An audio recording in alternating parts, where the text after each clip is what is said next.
Hello and welcome students. क्या हाल चाल है। उम्मीद करते हैं आप लोग काफी बेहतर होंगे और आपकी पढ़ाई भी काफी अच्छी चल रही होगी। आपकी पढ़ाई में जोरदार तड़का लगाने के लिए मैं मोस्ट इंपॉर्टेंट फुल फॉर्म्स लेकर आया हूं, जो कि एग्जाम में 2 से 3 नंबर की आपको जरूर देखने को मिलती है। यानी कि कभी कभी एक एक नंबर की, कभी 1.5 1.5 नंबर की देखने को मिलती है। कौन कौन सी देखने को मिलती हैं अभी मैं आपको बताने वाला हूं। इससे पहले अगर आप चैनल पर नए हैं तो सब्सक्राइब करना और वीडियो को लाइक और शेयर करना मत भूलना। इस वीडियो को लास्ट तक देखो और 3 नंबर अपने पक्के कर लेना। 5 मिनट की वीडियो होने वाली है, ध्यान से देखो और समझ जाओ। समझ में आ गई बात? आओ शुरू करते हैं। ओ, ओ, ओ। पहला जनन स्वास्थ्य वाले चैप्टर से है। इस चैप्टर में क्या क्या दे रखा है देखो, मैंने मेंशन भी करवा दिया है। सीबीएसई वाला भी है, यूपी वाला भी है। तुम्हें जो अच्छा लगे वो तुम डिसाइड कर लेना, क्योंकि लिखना तो बेटा इनकी फुल फॉर्म इंग्लिश में ही पड़ती है। तो सीबीएसई भी पढ़ सकते हैं, यूपी भी पढ़ सकते हैं। समझ में आ रही बात? अगला सुनो। आरसीएच क्या होता है? आर का मतलब होता है reproductive and child health care. और इसमें सर एक और चीज नहीं लिखी है। कौन सी नहीं लिखी है? प्रोग्राम। देखो बेटा मैं ऐसे लिखता हूं और इंग्लिश बदल जाती है। 1 2 3। अब आया समझ में? अच्छा सर ये तो ऑकवर्ड सा लग रहा। तो चलिए बेटा, देखो बेटा, अब लगा नहीं लगा सही? ऐसा होता है बेटा, अपनी सरकार है, कैसे ही लिख दो। समझ रहे हो? नहीं समझ रहे हो? आओ, तो ये इंपॉर्टेंट है। और एसटीडी क्या होती है बेटा? एसटीडी, एसटीडी सबको पता होती है। ये कर्म कांड करने से होती है। आपके गलत कामों की वजह से एसटीडी हो जाती है, सेक्सुअली ट्रांसमिटेड डिजीज। कौन कौन सी होती हैं बता चुके हैं। अच्छा एक बात समझ में आई है आपको? पीछे वाली अगर आपने मेरी क्लास देखी होगी तो उसमें मैंने बताया था आरसीएच को कब इंट्रोड्यूस किया गया था, मतलब विश्व स्तर पर सबसे पहले कब जाना गया था? 1997 में। फैमिली प्लानिंग का ही ये दूसरा रूप होता है। फैमिली प्लानिंग को कब इंट्रोड्यूस किया गया था? 1951 में। समझ में आ गई बात? आ गया हो। सेक्सुअली ट्रांसमिटेड डिजीज सर कौन कौन सी होती है? खतरनाक वाली बताओ सर, एक ही बार में काम हो जाए। एड्स। इसका बेटा अभी तक कोई इलाज नहीं है और ये बहुत इंपॉर्टेंट है आपके लिए। और कौन सी हो सकती हैं बेटा? हो तो बहुत सारी सकती हैं। एक होती है हेपेटाइटिस बी, है ना? और भी बहुत सारी हैं, लेकिन आपको बस पढ़ने की ज्यादा जरूरत नहीं है। ठीक, आगे आओ। आरटीएड, रिप्रोडक्टिव ट्रैक इंफॉर्मेशन। बेटा रिप्रोडक्टिव ट्रैक इंफॉर्मेशन बोलो या फिर एसटीडी बोलो, बात एक ही होती है, बस घुमा के पूछने का एक तरीका होता है। पीआईडी क्या होती है? पीआईडी भी इसी का नाम होता है, pelvic inflammatory disease. Pelvic region कहाँ होता है? नीचे की साइड में होता है, तो बेटा इसी का तो नाम होता है। सारे जो एसटीडी होते हैं, सेक्सुअल ट्रांसमिटेड डिजीज होती हैं, वो इन सब के नाम है। समझ में आ रही है बात? तो मैं ये कहना चाह रहा हूँ कि हम अगर एक याद करते हैं तो दूसरा वाला खुद हमें हिंट दे देता है। ठीक है, अगला देखो। एमटीपी क्या होती है? Medical termination of pregnancy. भाई साहब इधर देखें आप, 17 19 23 18 22 मोस्ट इंपॉर्टेंट है और इसे 26 में हम लिख सकते हैं। आगे आओ, डबल आगे आ गए। क्या बात है, क्या बात है, मजा आ रहा है। चलो आगे आओ, देखते हैं। ये वाली है ना? हाँ ये वाली। रिप्रोडक्टिव टेक्नोलॉजी का ही ये अगला पार्ट है। इसमें जो इंपॉर्टेंट पार्ट दे रखा है ये है ART। किसे कहते हैं? ART का मतलब होता है आपको संतान दिलवाने की प्रक्रिया। समझ रहे हो? आपको आईवीएफ के थ्रू बच्चा पैदा करवाने की प्रक्रिया को हम क्या कहते हैं? आर्ट कहते हैं। आर्ट, ये भी एक कला होती है ना?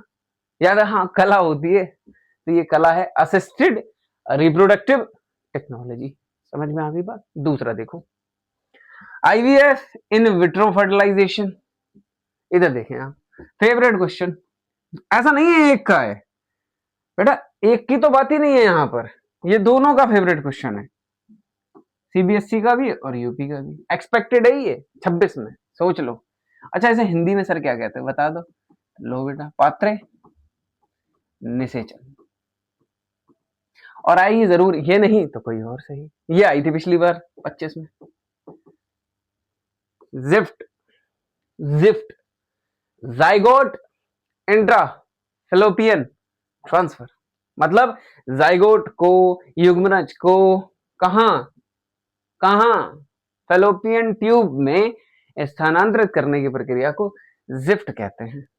Gift, gamete intrafallopian transfer, gamete युग्मक को, युग्मनज नहीं, युग्मक को महिला के फेलोपियन ट्यूब में ट्रांसफर करने की प्रोसेस को गिफ्ट कहते हैं। समझ में आ गई बात? जिफ्ट भी आ चुका है, गिफ्ट भी शायद आ चुका है 25 में। आईसीएसआई नहीं आया है, इंट्रासाइटोप्लाज्मिक स्पर्म इंजेक्शन, क्योंकि ये थोड़ा सा अलग होता है। आई से इंट्रा बाहर की तरफ, साइटोप्लाज्म स्पर्म इंजेक्शन, स्पर्म के साइटोप्लाज्म के को जबरदस्ती इंजेक्शन दिया जाता है। समझ रहे हो? देखो इधर, देख लो, इंट्रा साइटोप्लाज्मिक स्पर्म इंजेक्शन। समझदार हो बेटा तुम, नॉट सो इम्पोर्टेंट है, वरना इसी पे एक लेक्चर बना देता हूँ। मॉलिक्यूलर जेनेटिक्स अगला चैप्टर से जो इंपॉर्टेंट आ सकती हैं, HNRNA, heterogeneous nuclear RNA, heterogeneous nuclear RNA, not so important, leave कर दो। mRNA, मैसेंजर आरएनए, यानी कि मैसेंजर राइबो न्यूक्लिक एसिड, अच्छा क्वेश्चन है, स्टार बना लो। 26 नहीं लिखना है, 26 बेटा उसी पे लिखा जाएगा जिसमें मैं बताऊंगा, अदरवाइज किसी पे लिखने की कोई आवश्यकता नहीं है। आ गया यूटीआर, अनट्रांसलेटेड रीजन, ये कहां पर होता है? ये है, लेकिन पढ़ने की जरूरत नहीं है, लिखा हुआ है एक्सपेक्टेड, लेकिन मैं नहीं बताऊंगा, मैं आपसे कहूंगा बस देख जाना। ये इंपॉर्टेंट है भाई, ये इसको 26 में लिख लेना। VNTR, variable number of tandem repeats, DNA fingerprint में ये लिखाया गया है। स्निप्स इंपॉर्टेंट है 26 के लिए। सिंगल न्यूक्लियोटाइड पॉलीमॉर्फिज्म, समझ में आ रही है बात? सिंगल न्यूक्लियोटाइड पॉलीमॉर्फिज्म, जैसे डीएनए अंगुली छाप, डीएनए फिंगरप्रिंट आप पढ़ोगे समझ में आ जाएगा कि ये होता क्या है। सिंगल न्यूक्लियोटाइड पॉलीमॉर्फिज्म का मतलब ये होता है, ये SNP जो होते हैं, ये लगभग लगभग दुनिया में जितने भी मनुष्य यानी जितने भी ह्यूमंस हैं, उन सबके अंदर क्या होता है? उन सबके अंदर एक ही प्रकार का, एक ही तरीके का सिंगल न्यूक्लियोटाइड प्रेजेंट होता है, कॉमन होता है जो सब में। आगे आओ, BAC, BAC है, BC नहीं है, BAC, BC, BAC, तुम्हारी बात ही अलग है। बैक्टीरियल आर्टिफिशियल क्रोमोसोम, इंपॉर्टेंट लिखा हुआ है, देख सकते हैं। यैक, ये बेटा नीट में आ चुका है, तो ये इंपॉर्टेंट तो मेरी नजर से तो है, बाकी तुम्हारी choice. YAC, yeast artificial chromosome. HGP, ये तो बच्चे को भी पता होगा, ह्यूमन जीनोम परियोजना, human genome project. PKU, phenylketonuria, DNA deoxyribonucleic acid, बेटा लिखा सब है, बाकी तुम्हारी चॉइस है। ह्यूमन हेल्थ से आ जाओ, देखते हैं। PMNL, PMNL, PMNL ऐसे याद करो, पॉलीमोर्फो न्यूक्लियर ल्यूकोसाइट्स। अच्छा, इसे कहते किसको? कहते सर न्यूट्रोफिल्स को। सर ये तो पढ़ा ही नहीं। अरे यार, सबसे ज्यादा अग्रेसिव WBC को क्या कहते हैं? न्यूट्रोफिल्स कहते हैं, जो आपको बाहर से आने वाले जो फॉरेन एजेंट्स होते हैं उनसे बचाने का काम करती है। MLT, mucosal associated lymphoid tissue, ये आपका कंट्रीब्यूशन कितना करता है? 50%, तो यही होता है आपके बॉडी में। एनसीईआरटी में लिखा है मानव स्वास्थ्य एवं रोग वाले चैप्टर में, माल्ट आपके अंदर कितनी होती है? 50% कंट्रीब्यूशन रखती है, ध्यान रखना। Mucosal associated lymphoid tissue, tissue की बात हो रही है, तो टिश्यू से ही आपका पूरी बॉडी बनी हुई है। इधर देखो, इंपॉर्टेंट है। CMI, cell mediated immunity, human health बताया था। एड्स, एक्वायर्ड इम्यूनोडेफिशिएंसी सिंड्रोम, भैया 26 में लिख लो, क्योंकि यही नहीं पता होता है कुछ बच्चों को। तो नाको, नेशनल एड्स कंट्रोल ऑर्गेनाइजेशन, ये इंपॉर्टेंट नहीं है, 26 वाला इंपॉर्टेंट है जो मैंने लिख दिया। ठीक। एलिसा, भाई भयानक इंपॉर्टेंट, ये इस बार तो आना ही आना है। मैंने जितनी बताई है, देखो मैं लेके बहुत आया हूँ, ठीक है।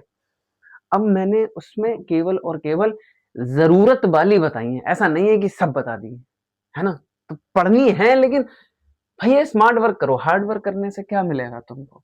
HIV, ह्यूमन इम्यूनोडेफिशिएंसी वायरस होता है, ये पीछे ही लिखा हुआ है। MRI, मैग्नेटिक रेजोनेंस इमेजिंग, अब कहीं जाओ तो MRI करवाना, MRI फुल फॉर्म पता है? फुल फॉर्म ही नहीं पता, MRI करवाना, कैसे पढ़े लिखे हो आप? तो याद रखा करो यार। CT, computed tomography. OPV, oral polio vaccine, ये जरूरी नहीं है, इसमें केवल ऊपर के दो इंपॉर्टेंट है बस। बायोटेक्नोलॉजी से आइए, GMO सुपर भयानक इंपॉर्टेंट 26। जेनेटिकली मॉडिफाइड ऑर्गेनिजम्स, अभी मैंने बायोटेक्नोलॉजी पार्ट 1 और पार्ट 2 खत्म किया है, जिसने नहीं देखा है देख लो जाके, समझ आ जाएगा, केवल और केवल इंपॉर्टेंट क्वेश्चन ही कराए हैं। जेनेटिकली मॉडिफाइड ऑर्गेनिजम्स, पहला कौन सा था genetically modified? BT cotton. BT का मतलब क्या है? Bacillus thuringiensis। बैसिलस thuringiensis से कौन सा जीन निकाला जाता है? क्राइजीन। क्राइजीन क्या करता है? क्राइजीन क्राई प्रोटीन का निर्माण करता है, ठीक है। पीसीआर पॉलीमरेज चेन रिएक्शन को किसने दिया था बेटा? याद करो, कैरी मुल्लिस। समझ रहे हो? इंपॉर्टेंट क्वेश्चन है। 18 19 22 23 17 19 20 23, भाई साहब 26 डिजर्व करता है। एडीए एडिनोसिन डीएमइनेज, मैंने बताया था ये जब किसी की बॉडी में कम होता है तो कैसी हो जाती है? इम्यूनिटी कैसी हो जाती है? इम्यूनिटी कैसी हो जाती है? वीक हो जाती है। और जब इम्यूनिटी वीक हो जाती है तो इस वाली डिजीज को हम कहते हैं SCID। 4 साल की बच्ची पे एक्सपेरिमेंट किया था, उसके पूरे ब्लड को निकाल कर WBC में को शुद्ध करके उसकी पूरी बॉडी में डाल दिया गया था। समझ में आ गई बात? कोई अगर दिक्कत वगैरह लगा करे तो कमेंट सेक्शन आपके लिए हमेशा खुला है, दरवाजा हमेशा नहीं खुला है आपके लिए। You can try this. G genetic engineering appraisal committee या फिर अप्रूवल कमेटी, यहाँ पर अप्रूवल भी हो सकता है, अप्रूवल ध्यान रखना, तो कोई दिक्कत वाली बात नहीं है। तो ये दोनों इंपॉर्टेंट है आपके लिए। RDNA रिकॉम्बिनेंट DNA, ये तो बच्चा भी जानता है।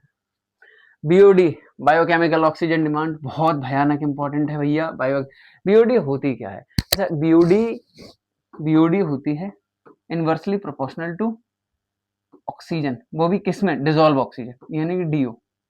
डिजोल्व मतलब घुली हुई। कहने का मतलब ये है, अगर मान लो मैं बता रहा हूं अभी, किसी की BOD कम है तो उसमें क्या होगा? अगर BOD कम, ऑक्सीजन ज्यादा। अगर किसी में कोई गंदा पानी है, ऑक्सीजन कैसी होगी? कम, उसकी BOD क्या हो जाएगी? ज्यादा। साफ पानी है तो BOD क्या हो जाएगी? कम। याद रखना, तो इंपॉर्टेंट है। CFC क्लोरोफ्लोरोकार्बन कहां से निकलती है सर? फ्रिज से निकलती है। और ये क्या करती है? कैंसर। ध्यान रखना। CPCB central pollution board, not so important. CNG compressed natural gas, CNG को तो जानते ही हो। नहीं जानते हो? नहीं जानते हो तो मत जानो। लास्ट वाला चैप्टर है, खत्म हो चुका है, कंजर्वेशन एंड ऑक्स। बस जो देखो, जो मेरे हिसाब से इम्पोर्टेंट था वो मैं तुम्हारे लिए लेके आया, बाकी तुम्हारी चॉइस है करना क्या है। JFM है ही नहीं, ज्वाइंट फॉरेस्ट मैनेजमेंट पूछ लिया जाता है लेकिन ये है नहीं। NCERT में मैंने देखा है ज्यादातर चीजें मतलब नहीं है, लेकिन फिर भी कभी कभी पूछ ली जाती है, तो मैंने इसमें मेंशन कर दिए, क्योंकि 18 20 23 में पूछा गया तो कोई बड़ी बात नहीं है किसमें आ जाए, 26 में भी आ सकता है। ये वाली इंपॉर्टेंट है बेटा। IUCN international union for conservation of nature and, इसके आगे एक और लगा होता है, एंड नेचुरल रिसोर्सेस।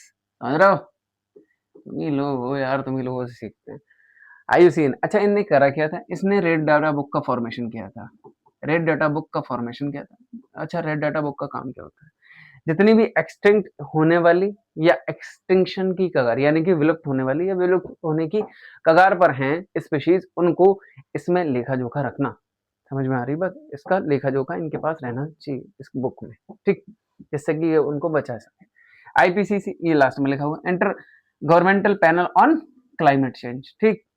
यूनेप जरूरत नहीं, DU डॉप्सन यूनिट, ये किसकी यूनिट होती है? नीट का सवाल, नीट 2024 का है, बता दे रहा हूँ। और ये किसकी यूनिट होती है? ओजोन की।